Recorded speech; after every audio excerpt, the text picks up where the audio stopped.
Hey, fourth graders, this is Mr. Hatch, and today we are going to be learning about run on sentences. Over the past couple of days, we've learned about what a complete sentence is and what a sentence fragment is. Well, we're continuing today with run on sentences. Let's watch this brain pop video and learn from Tim and Moby more about what a run on sentence is. Let's get started.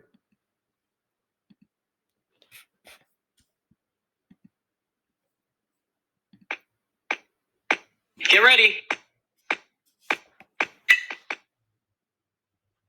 Go. Of course it's sweaty. I just ran a mile. Now it's your turn. Dear Tim and Moby, my teacher says I use run-on sentences. What are they and how can I correct them? From Scott. Run-on sentences are sometimes hard to catch. They seem like they're grammatically correct. Yes, that was a run-on sentence. Well, I did it on purpose. A run-on sentence happens when two or more sentences are written as though they were one. It doesn't have to be a long sentence to be a run-on. You just need two complete thoughts, each worthy of its own sentence, smushed together to make one. For example, that girl is running fast. She's not slowing down. That girl is running fast is a sentence on its own. So is she's not slowing down. Right now, our sentence is a run-on. There are a few ways to fix it. We can make it into two sentences separated by a period.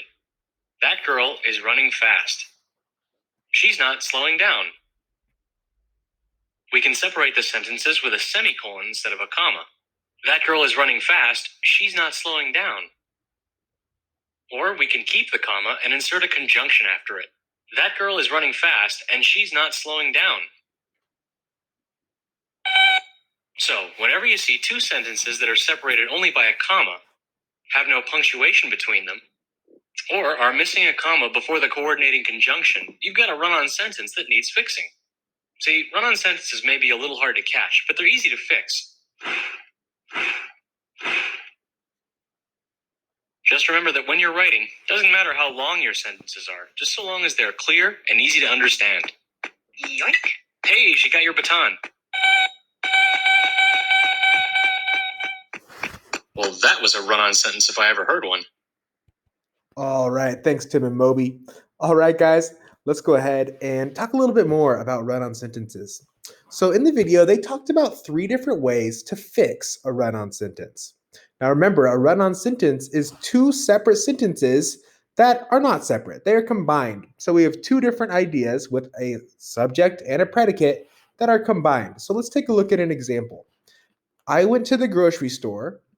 My mom bought 23 bananas. These are scrunched together into one sentence, but they're both independent ideas. I went to the grocery store has a subject, I, and a predicate, went to the grocery store, and so does my mom bought 23 bananas. My mom is the subject, and bought 23 bananas is the predicate. Okay, so we have 2 subjects and 2 predicates here.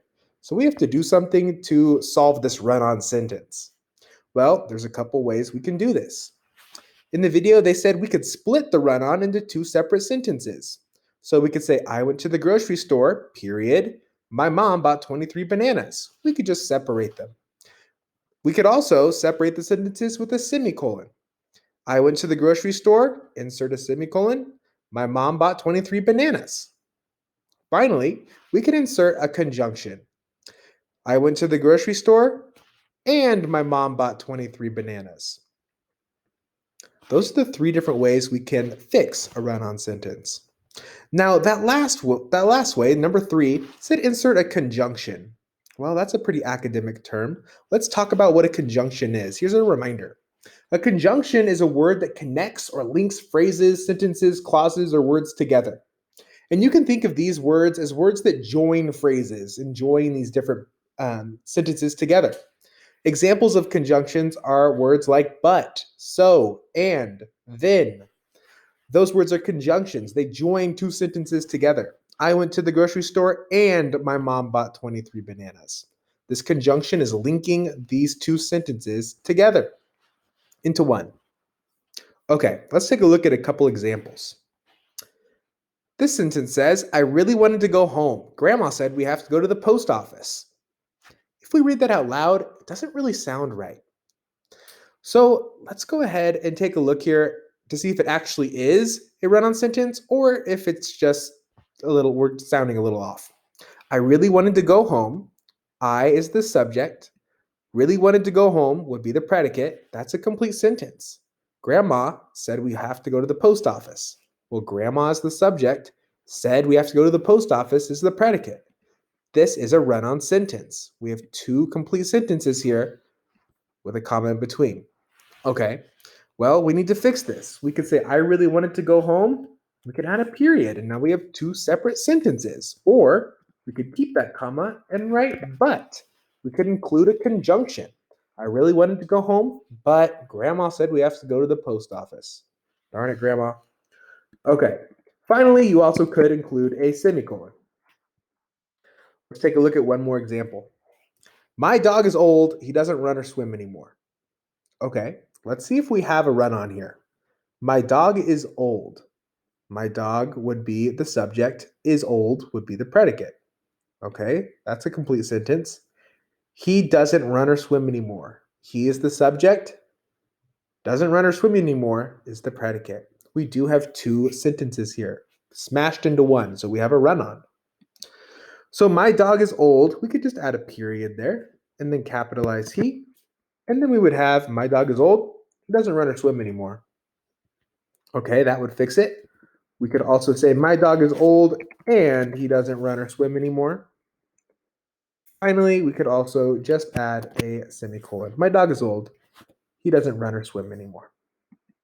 Those are the three ways you can solve and fix a run-on sentence. Thanks for following along.